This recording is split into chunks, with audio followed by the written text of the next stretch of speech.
कि कुछ writing skills आपके सामने प्रेजेंट की जाए, किस प्रकार से एग्जाम में क्वेश्चन आते हैं और उसको किस प्रकार से सॉल्व करना चाहिए। मैं कुछ एग्जाम्पल आपको दूंगा, जनरल स्टडी के सामान्य अध्ययन के प्रश्न मैं आपके सामने प्रस्तुत करूंगा कि किस प्रकार से हम क्वेश्चंस को सॉल्व कर सकते हैं। जैसे सबसे पहले जैसे मैंने पॉलिटी का क्वेश्चन लिया और उस पॉलिटी के क्वेश्चन को हम किस प्रकार से मॉडर्न हिस्ट्री के साथ जोड़ेंगे और किस प्रकार से एक ही प्रश्न के माध्यम से हम कई प्रश्नों को सॉल्व कर आपको दिखाना चाहूंगा। जैसे सबसे पहले जी मैंने आपके सामने एक मेंस का क्वेश्चन प्रेजेंट किया और ये क्वेश्चन सामान्य अध्ययन में पॉलिटी से रिलेटेड है।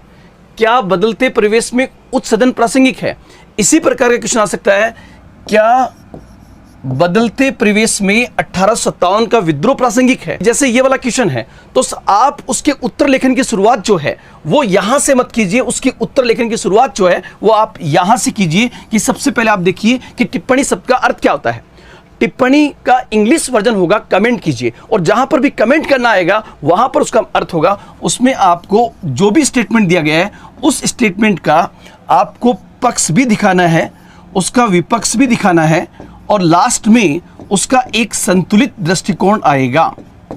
लास्ट में उसका एक संतुलित दृष्टिकोण आएगा कि किस प्रकार से आपको उसका संतुलित दृष्टिकोण व्यक्त करना। तो ऐसे प्रश्न का उत्तर कैसे लिखेंगे? और ध्यान रखना, हमारा पेपर जो है जीएस का जो पेपर होगा उसका नाम सामान्य अध्ययन है, इसलिए हमें सामान्य तरीके से प्रश्नों के उत्तर को प्रस्तुत करना चाहिए। यहां पर आप देखो, जैसे पक्ष, विपक्ष और संतुलित दृष्टिकोण।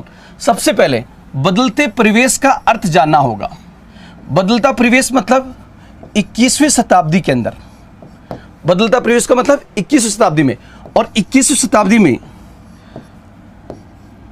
राष्ट्रीय स्तर पर बदलते परिवेश का अर्थ क्या है और अंतर्राष्ट्रीय स्तर पर बदलते परिवेश का अर्थ क्या है। ये दो चीजें हम देखेंगे। और जहां पर भी संविधान से क्वेश्चन आएगा, तो जैसे मान लीजिए यहां पर उच्च सदन है, अपर हाउस है, तो सबसे पहले हम इसको जोड़ेंगे संविधान के साथ में।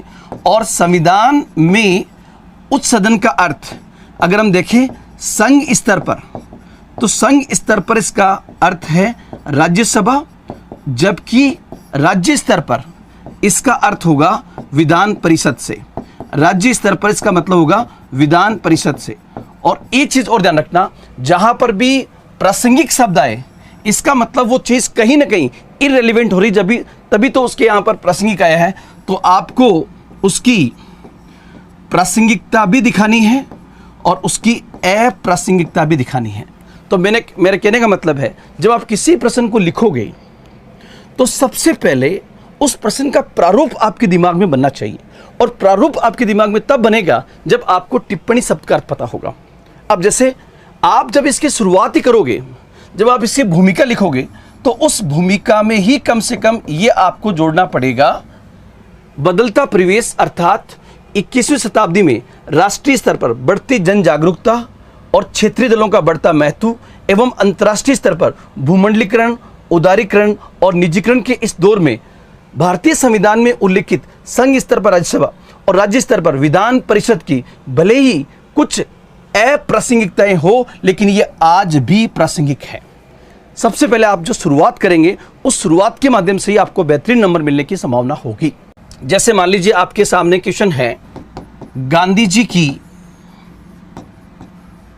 की समीक्षा कीजिए। भारतीय राष्ट्रीय आंदोलन में गांधी जी की समीक्षा कीजिए। अब आपको बता दूं कि यहां पर 90% लोग जो होंगे उनको सिर्फ गांधी से मतलब है, और भारतीय राष्ट्रीय आंदोलन के संदर्भ में क्या क्वेश्चन पूछा गया है उससे मतलब नहीं है। तो यहां पर हमें सबसे पहले, अगर मैं यूपीएससी का अटेम्प्ट दे रहा होता तो सबसे पहले मैं यहां पर देखता कि समीक्षा शब्द का अर्थ क्या है। सबसे पहले समीक्षा शब्द का अर्थ क्या है, तो ध्यान रखना दोस्तों, यहां पर समीक्षा में जो भी पूछा गया है उसका सकारात्मक और उसका नकारात्मक दोनों चीजों को वहां पर व्यक्त करना होगा, उसका सकारात्मक पार्ट भी और उसका नकारात्मक पार्ट भी।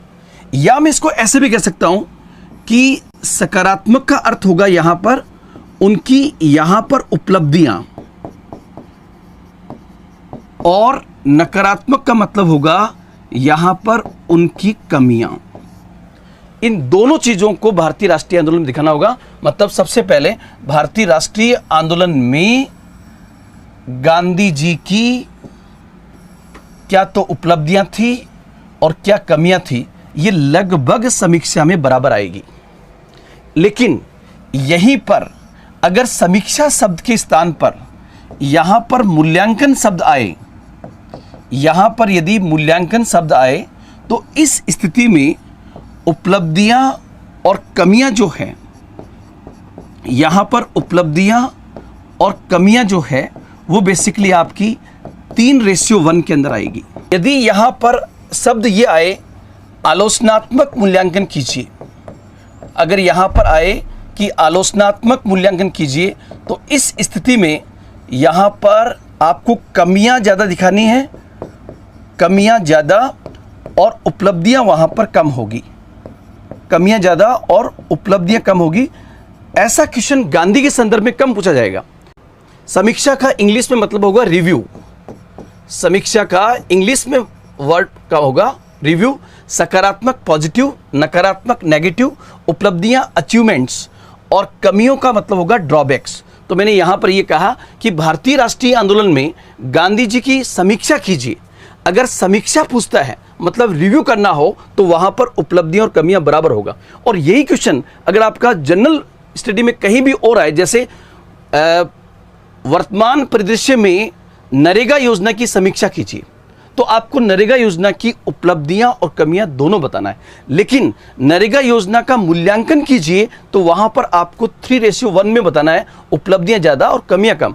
लेकिन अगर आपको आलोचनात्मक मूल्यांकन पूछे, जैसे नोटबंदी का आलोचनात्मक मूल्यांकन कीजिए, तो वहां पर आपको आलोचनात्मक शब्द आ गया है, इसलिए वहां पर आपको कमियों को ज्यादा उजागर करना होगा। हालांकि कुछ उपलब्धियों के साथ में उसको बताना होगा।